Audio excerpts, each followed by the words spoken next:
Sabi nila, masarap magkaroon ng best friend. May taong poprotekta sa'yo, may taong magpapasaya sa'yo, pero handa mo bang itaya ang pagkakaibigan para sa hinahangad mong pagmamahalan? Nooy umibig na ako, subalit nasaktan. Ako si Princess. Grade school pa lang ako, palagi ko ng kaklase si Ivan. Magkaibigan kasi mga magulang namin, kaya kung nasan ako, nandun rin siya. Mapalungkot man o mapasaya, sa kulitan man o problema. Yan si Ivan, ang taong lagi kong kakampi sa buhay. Ngunit nang ikaw ay makilala, biglang nagbago ang nadarama. Para sa'yo, ako'y ibig pang muli.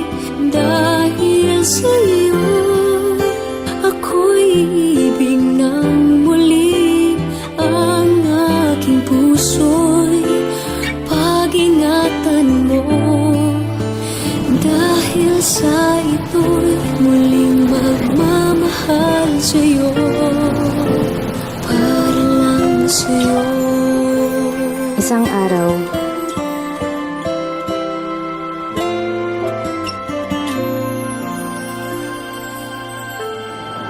bakit ka naman sumali sa park? Wala lang. Gusto mo lang? Alam mo bang delikado yun? Alam ko naman itong pinapasok ko. Ang dami-dami sumasali sa mga ano ko.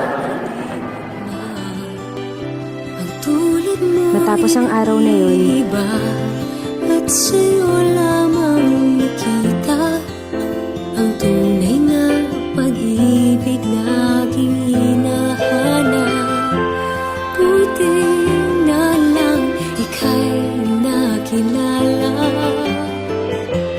Di na mo ang nadarama. di na siya nagpaparamdam. Di na siya nagte-text. Di ko na rin siya nakikita sa school.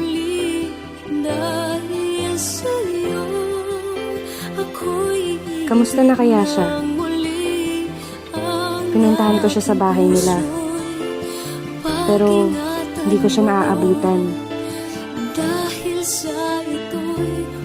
Namimiss ko na yung best friend ko. Namimiss ko na si Ivan, ang lalaking lihim kong minamahal.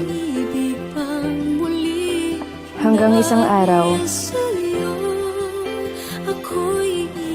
Ano ba talaga nangyayari sa'yo, Ivan? Bakit? Wala. May hindi ka sinasabi sa akin eh. Ano kailangan ko sabihin sa'yo? Ba't di ka na pumapasok? Ba't di ka na nagpaparamdam sa akin? Ba't di ka nagre-reply sa mga text ko, Ivan? Ivan! Ano ba talaga nangyayari sa'yo? Ba't ka ba nakangirap sa buhay ko? Ano ba kita?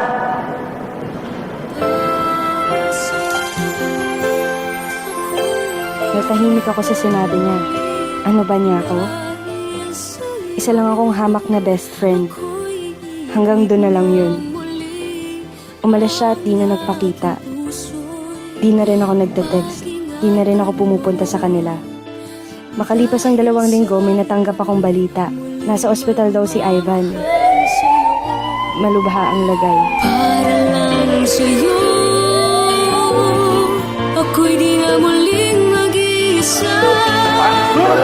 Ikaw na nga ang hindi hintay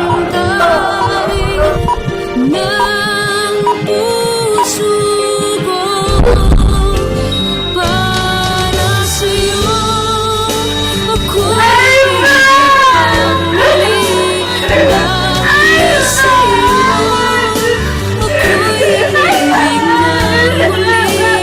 Ang aking puso'y pag-ingatan mo.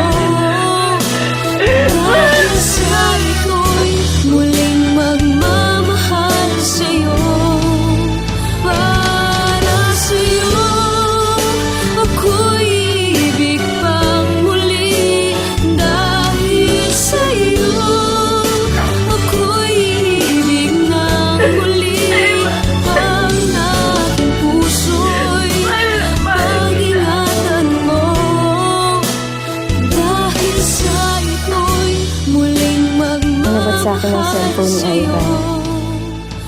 Pare, huwag niyong papakilaban ng best friend ko. Ginawa ko naman ang sinabi niyo, di ba? Nalihan ko na siya. Basta huwag niyo nang gagalawin si Princess. Mahal na mahal ko yun.